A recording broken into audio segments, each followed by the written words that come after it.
Before we begin with our Wonderbox, I have some opening words for us this morning. And they're by the Reverend Dr. Natalie Maxwell Fenimore. We seek to be a home for all who desire our company. We seek to make a welcome for all those in search of our good news. Come, come, little children, teens, young adults, adults and elders. Come, families in great diversity. Come to this loving home and safe harbor, but not to find a place to escape the world. We come together to create boldly, dangerously. This is a community of engagement and of creativity. We must create the beloved community with an awareness of how difficult it is, because it is deep ministry. It is ministry that challenges us to bring our whole selves and engage deeply and for the long haul. Our faith, our tradition must call us into community. Our task is to create spaces where we might know and value each other. So let us listen to our stories.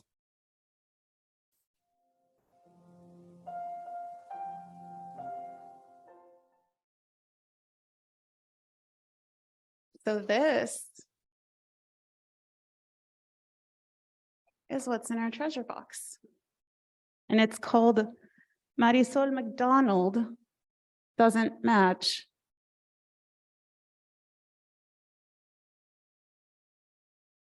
I spent about 2 hours at the Central Library reading through children's books and finding that there's some really, really great stories. But because my kids are older, I don't do it that much anymore. And my youngest son saw me reading it to my older son. And he came from upstairs and he said, "Are you reading a children's book?" I said, "Yep." And he had a look like he feared missing out. So this is Marisol McDonald. My name is Marisol McDonald, and I don't match. At least that's what everyone tells me.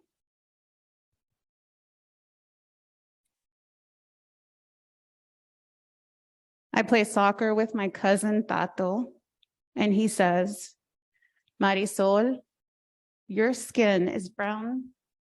Your skin is brown like mine, but your hair is the color of carrots. You don't match."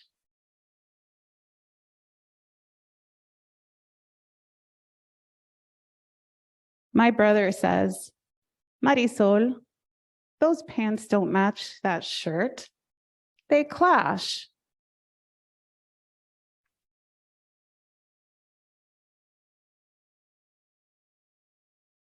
I also love peanut butter and jelly burritos and speaking Spanish, English, and sometimes both.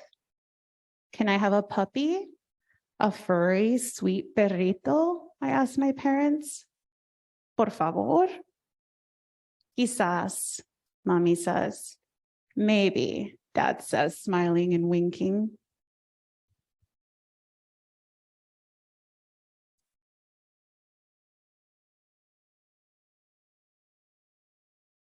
My teacher, Miss Apple, doesn't like the way I sign my name.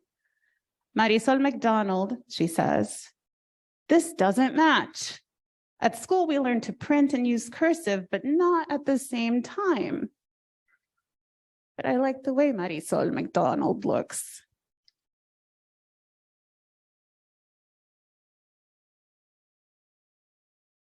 At recess, Ollie and Emma want to play pirates, and Noah wants to play soccer. How about soccer playing pirates? I suggest. No way, they say. So I run off to play on the swings by myself.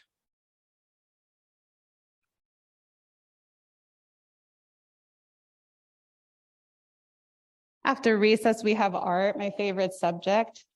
I think my drawings surprised my friends. There's a lot of creativity in her artwork.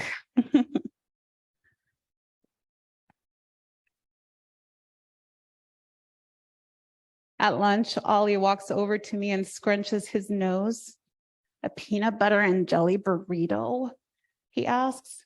I know, I say. It doesn't match, but it sure tastes good. Marisol, you couldn't match even if you wanted to, Ollie says. Oh, yeah? I bet I can.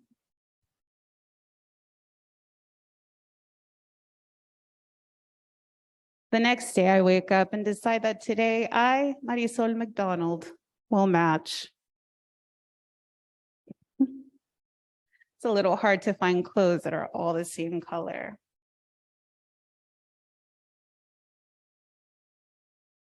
I play pirates with Ollie at recess, but it's not very fun. Why can't pirates play soccer anyway? I have a regular peanut butter and jelly sandwich at lunch, and the bread tastes mushy. He's not very happy.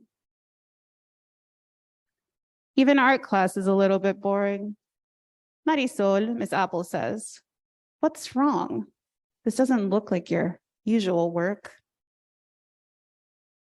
It's a house and a tree and a cloud. I'm trying to match, I say with a frown. Why? Asks Miss Apple. And I can't think of a single good reason. At the end of the day, Miss Apple hands me a note and I open it and it says, Marisol, I want you to know that I like you. I like you just the way you are because the Marisol McDonald that I know is a creative, unique, bilingual, Peruvian, Scottish American, soccer playing artist, and simply marvelous. Miss Jamaica Apple. I skip all the way home. When I wake up on Saturday, I put on my pink shirt, my polka dot skirt, and my favorite hat, the one my abuelita brought me from Peru. At breakfast, I say, my name is Marisol McDonald, and I don't match because I don't want to. Bravo, says mommy. Good for you, says dad. Now let's go to the pound and get a puppy. She's gonna get her perrito. When we get to the pound, there are big dogs and little dogs. There are dogs with long noses and dogs with smushed faces. There are chocolate-colored puppies and smoky gray puppies and puppies the color of caramel. How will I ever choose?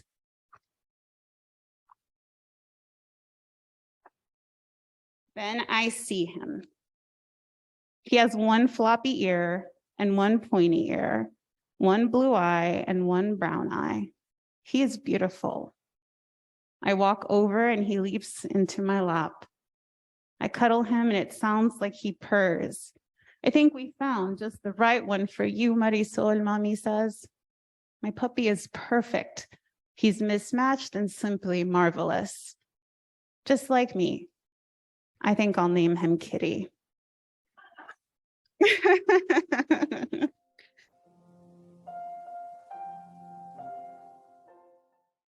Our reading this morning is by Angela Davis. I hope that you will treasure the approaches and ways of thinking that you have learned more than the facts that you have accumulated. For you will never discover a scarcity of facts, and these facts will be presented in such a way as to veil the ways of thinking embedded in them. And so to reveal these hidden ways of thinking, to suggest alternate frameworks, to imagine better ways of living in evolving worlds, to imagine new human relations that are freed from persisting hierarchies, whether they be racial or sexual or geopolitical. Yes, I think this is the work of educated beings. I might then ask you to think about education as the practice of freedom. Freedom then becomes not a state for which one yearns, but rather an incessant struggle to remake our lives, our relations, our communities, and our futures.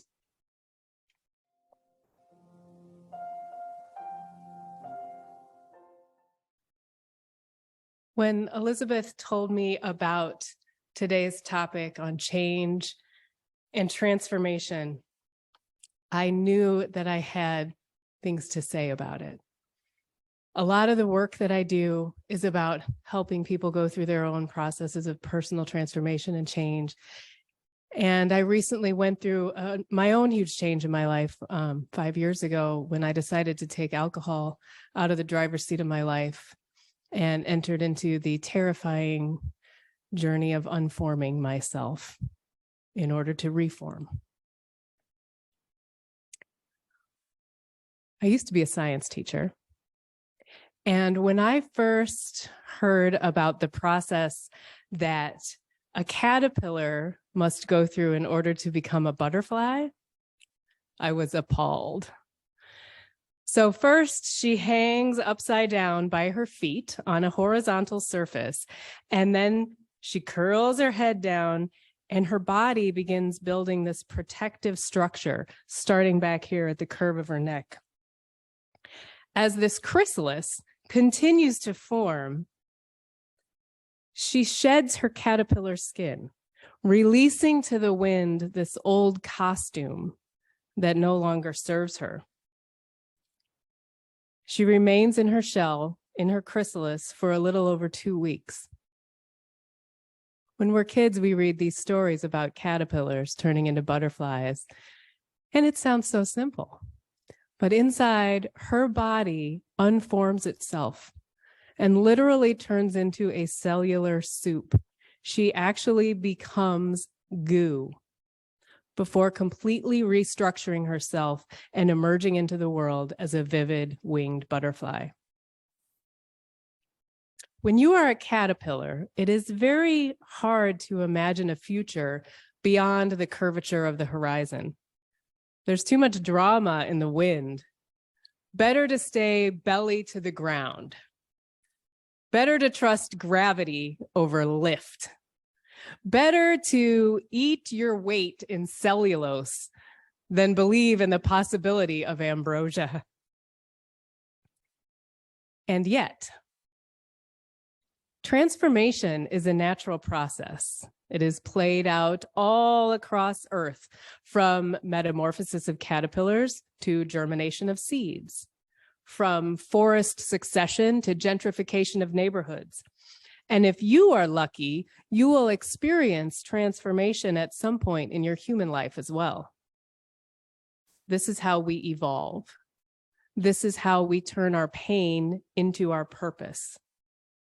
But when we are deep in the midst of our reforming, when our caterpillar skin has been ripped away and we have become cellular sludge, it can feel impossible to believe there is anything other than the goo.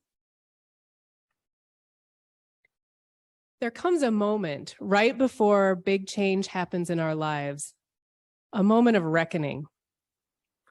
This is the deep knowing that the storm is coming, that everything is about to be turned upside down and inside out, and there is no stopping it.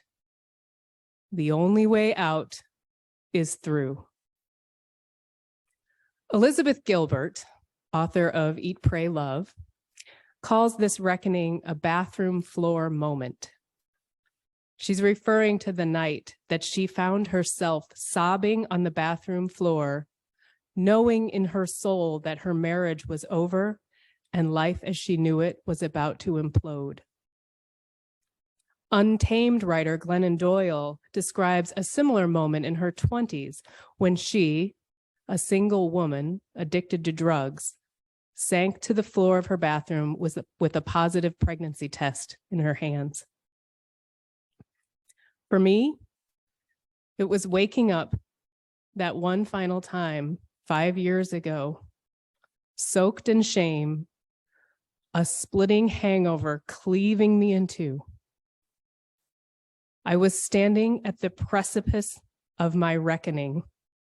My old life was behind me, and ahead of me, there was only air, only emptiness, only the great unknown future. I knew I could be a caterpillar no longer. The chrysalis is a dichotomy. The creature inside is so infinitely vulnerable, yet it is undergoing a process so validated by nature that it dates back to the time of the dinosaurs. In other words, it works. She unfolds from within herself as bigger, bolder, wiser. She is reborn, a kite, untethered. When something inside your cells, something in your very soul is driving your metamorphosis, remember, you are not alone. This is a time-honored process, and everywhere you see a butterfly, you are seeing a survivor.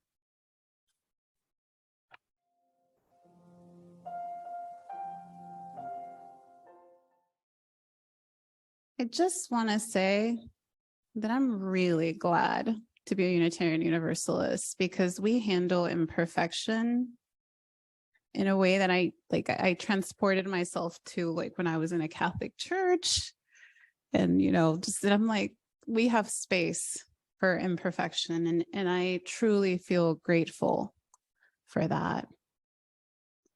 So with that, again, good morning. It's good to be with you all on our second Sunday together during this time of sabbatical. Today, we will continue to look at William Bridges' model on change and transition as a guideline for witnessing what this can mean. But before we dig deeper, I would like to invite us into a moment of reflection on our past.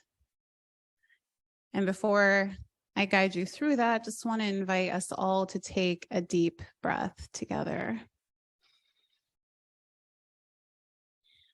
And out. And one more.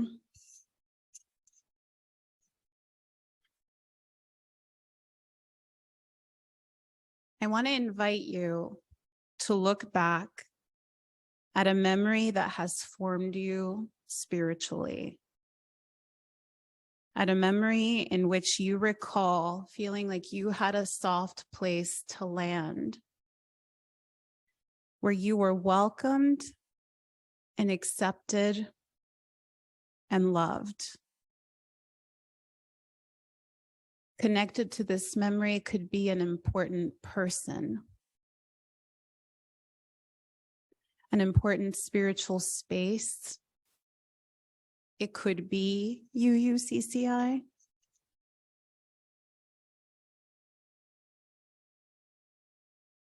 What do we smell? What do we hear? What do we see?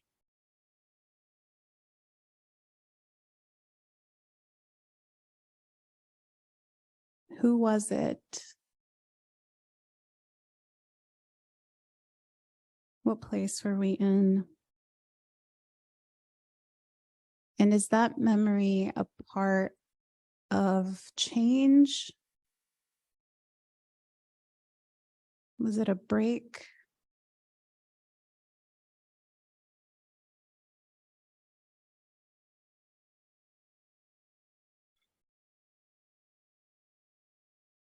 We hold in our hearts the tenderness of our memories. I invite us to close out of that moment with another deep breath.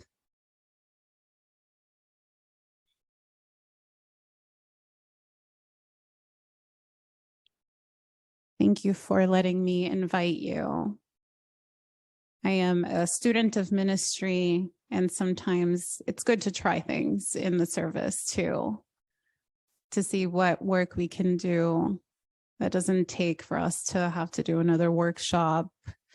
Sometimes we can do good things together. So a bathroom floor moment, a reckoning. I had a literal floor moment in 2015, May of 2015. the life as I had known it, where my dreams and my visions had intertwined with that of another being, where my spiritual and religious life met our community, came to an end through separation. That moment brought me to the floor of my kitchen, where I sobbed for hours as I felt the burden of uncertainty of the future that was to be ahead of me. I had a lot of healing work, but I knew that I needed to wrestle with a lot, and that included my faith identity.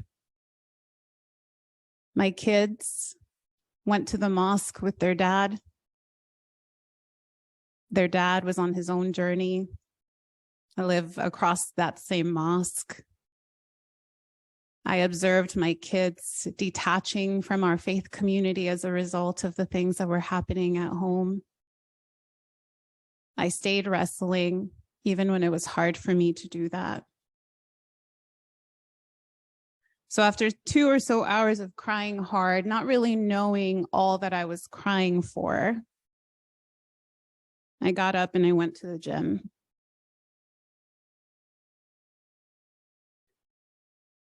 I selected the story of Marisol McDonald because it spoke to me about the ways that I sometimes have felt and still sometimes feel mismatched.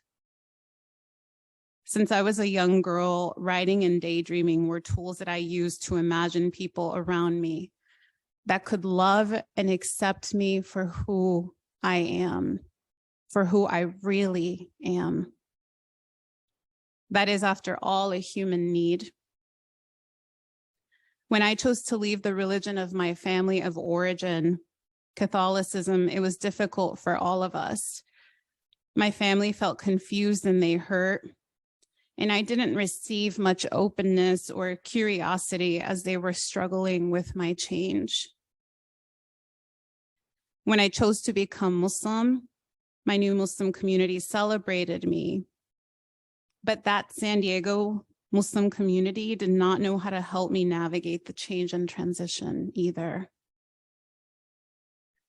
When I made these changes, I did not just change my appearance.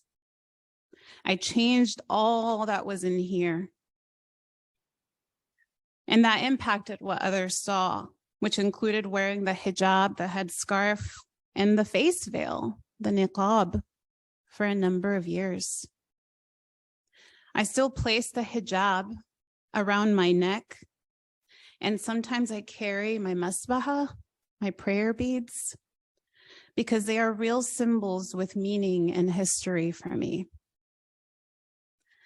And I find myself here now as Muslim and Unitarian Universalist, but these journeys that make up my life's journey have been hard in community with others.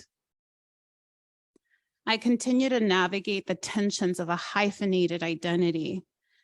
Multi-faith identity, when one is in an Abrahamic religion, is so hard. And we'll talk more about that next Sunday that we're together. People and systems don't know what to do with this and. Add to that I am Mexican American, with the experience of having grown up in the immigration system undocumented most of my childhood. A life experience that shook my sense of belonging anywhere. I haven't even told you how Buddhism fits into my life yet. Integrating these identities is the work that I'm doing now, and I work with a spiritual director to understand how I will be who I am with the names and the symbols that are important to me in the different spaces I am in. I'm grateful that in our UU spaces, we can accept others, at least on a surface level. We do a pretty good job. We're still figuring out how to do so, though, with more openness and curiosity, authenticity and vulnerability, equity, with an anti-racist, anti-oppressive lens.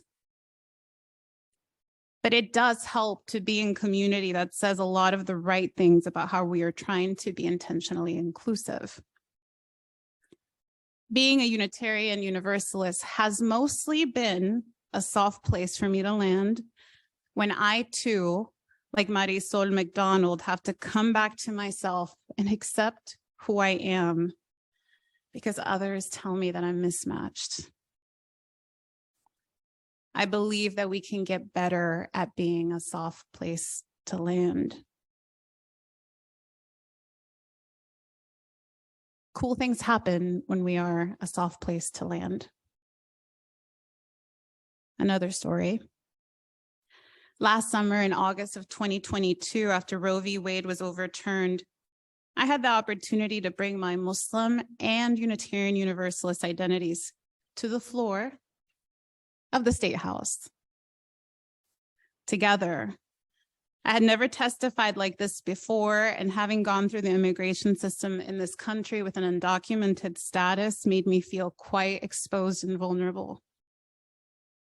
I used my 2 to 3 minutes to talk about how Islam and Unitarian Universalism opposed that proposed bill to ban abortion access and why it was harmful to women and pregnant people.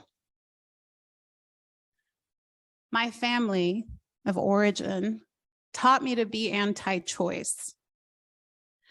But as a Muslim, I realized very early on that Islam didn't hold the same beliefs that this type of Christianity that I had received had taught me. Islam is a faith that centers the pregnant person and through the law demands that we don't harm it. Abortion is not called murder by Muslims. Yes, it cares about potential life and it's still sacred, but it is pragmatic by centering what exists right now. And then Unitarian Universalism is clear on its stance.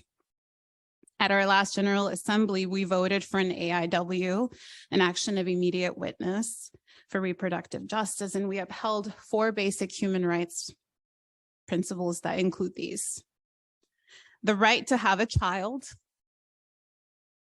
the right to not have a child, the right to parent one's children. So that means safe, healthy environments where schools are funded, no gun violence, where property taxes aren't burdening communities, et cetera, et cetera. And the right to health and self-determination over our own bodies and sexuality, free from oppression and shame. And where we find ourselves now in this fight is witnessing the power of the diversity and hyphens in religious identity. The ACLU is currently suing our state from a premise of religious freedom, utilizing the RFRA bill that was put in place to give voice to individual religious voices. And let's be honest, it wanted to give that voice to a particular group of Christian voices. But now we're witnessing the expanding presence of other faiths entering into dialogue too. Unitarian Universalists, the Jewish community, pagans, and Muslims are in this fight to sue the state.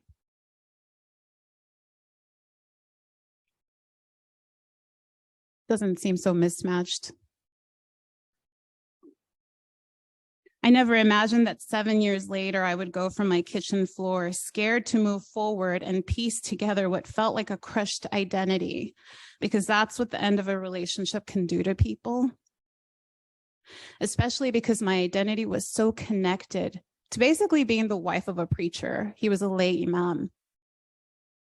So suddenly, being here as a student of ministry, speaking in front of government officials on abortion, utilizing my faiths. So going back to the work of William Bridges, he says this: considering that we have to deal with endings all of our lives, most of us handle them poorly. He goes on to say, we take them too seriously by confusing them with finality. That's it, all over, nevermore finished. We see them as something without sequel, forgetting that they are the first phase of the transition process and a precondition of self-renewal. At the same time, we fail to take them seriously enough. Because they scare us, we try to avoid them. When I think of my own journey today, I think that above anything else, I need my life's journey to connect and to make sense to me. Knowing this about me helps me to be more curious and open and authentic and vulnerable with others who need me to accept and love them for who they are. My journey does match. It's others around me who see it as mismatched. And the words by Angela Davis ring true when she says, freedom then becomes not a state for which one yearns, but rather an incessant struggle to remake our lives, our relations, our communities, and our futures. These words speak to my heart because they speak of this idea of what matters most. And it doesn't exclude us as individual people. And she hones in on communities, relationships, and what's to come that we don't know yet. I really encourage you to pick up the different books that I will be referencing throughout the series to go more deeply, as I can only get to so many points without losing you. But bear with me through just a few more points that Bridges makes. William Bridges offers the 5 Ds of what he calls the natural ending experience. And these help bring awareness to the process of transitioning or transformation. The 5 Ds are disengagement, dismantling, disidentification, disenchantment, and disorientation. So the first one, disengagement, is focused externally. Dismantling can be either an external or external process with a period of confusion. And the last 3 are internal things, and those are the things that hold us to the past. Disidentification is a period of detachment and incredible instability. We loosen the bonds with the person that we thought we were. But this is what helps us move into a new identity. And disenchantment is when we float free in a kind of limbo between 2 worlds, but in our heads, there's the idea of the way things should be, where we remain connected to the old world with subtle strands, he says, of assumption and expectation. He says that the discovery that in some sense, one's world is indeed no longer real is what is meant by disenchantment. He says we don't need to fear this period of disenchantment.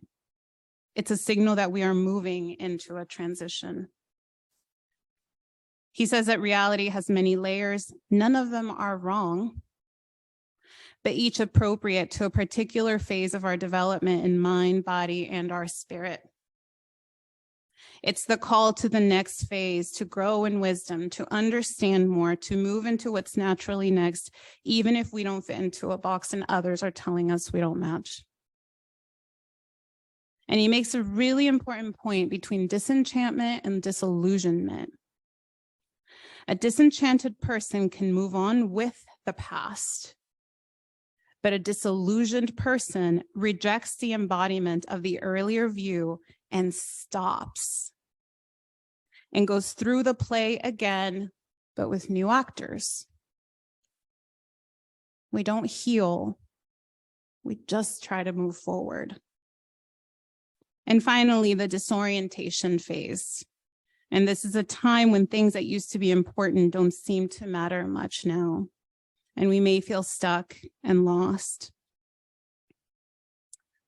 Ultimately, Bridges argues that sometimes the change that happens in our lives can be used by us to avoid moving forward. So there's not so much of a subtle difference now for me between change and transition. They're 2 different things.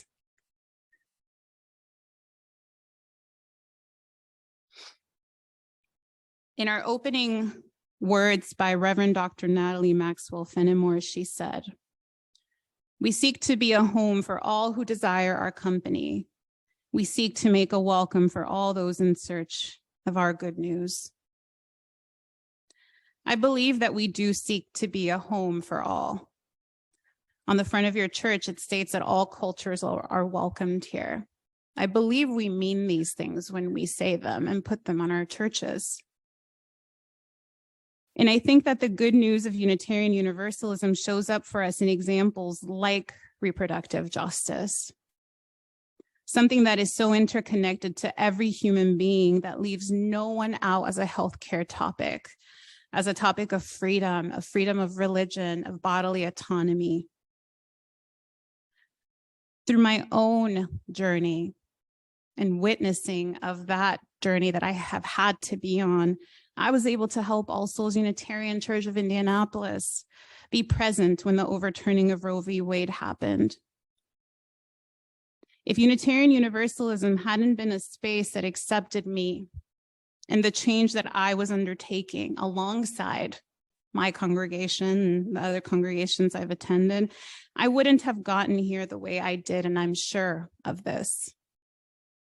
There were hiccups along the way and some ouches along the way, but I also did make a decision to stick around and to get past that. Not everybody has that ability to stick around and get past the ouches.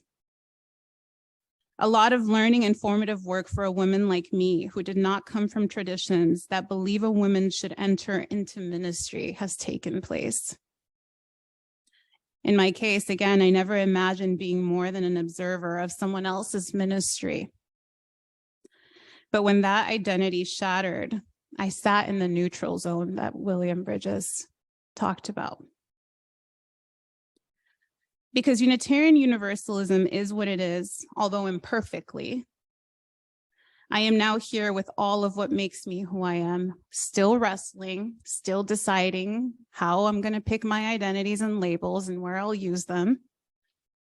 But I'm so grateful for this space, and I believe that through us doing our own work on reflecting from where we come, that we then are able to be more welcoming of the journeys that others find themselves in. A transition is a call to us as individuals or as an individual community like you as UUCCI to leave something behind because it does not serve us anymore, or it's not enough anymore to who we really are or want to be. It's important, though, that as we do this work, that we develop a perspective of our identities with three things to keep in mind. And I'm pulling this from the work of some marriage and family therapists from the book Ethnicity and Family Therapy. So it's important to develop a perspective that includes our uniqueness in our journey and stories as individual people. We cannot forget the self. An awareness of our various group identities that give us a sense of belonging, home, where we can define our relatedness to others. And three, an awareness of our common partnership with every other human being around us. Cultural diversity and embracing it is not an easy thing to do for anyone. Trust me, Muslims are figuring it out just like everyone else. But it is a balance between acknowledging and validating our differences with an appreciation for the humanity that we share. It's a both and. We notice difference and we remember our commonality. When people enter our spaces, sometimes, though, it's hard because the boundaries that we have as institutions can make it hard for people to define who they are in their fullness with whatever identity that they want to present themselves to us with. So now that we've recalled a memory of time where we have felt welcomed, where we remembered important people and spaces that have loved and accepted us, I invite us to continue forward with the mindset that as we get to know more about our journeys, allowing this process of disenchantment to help us move from the past with lessons learned, that's how we'll move into beloved community, into a more multicultural community that can really welcome all of our mismatchedness in one space. May it be so. Amen.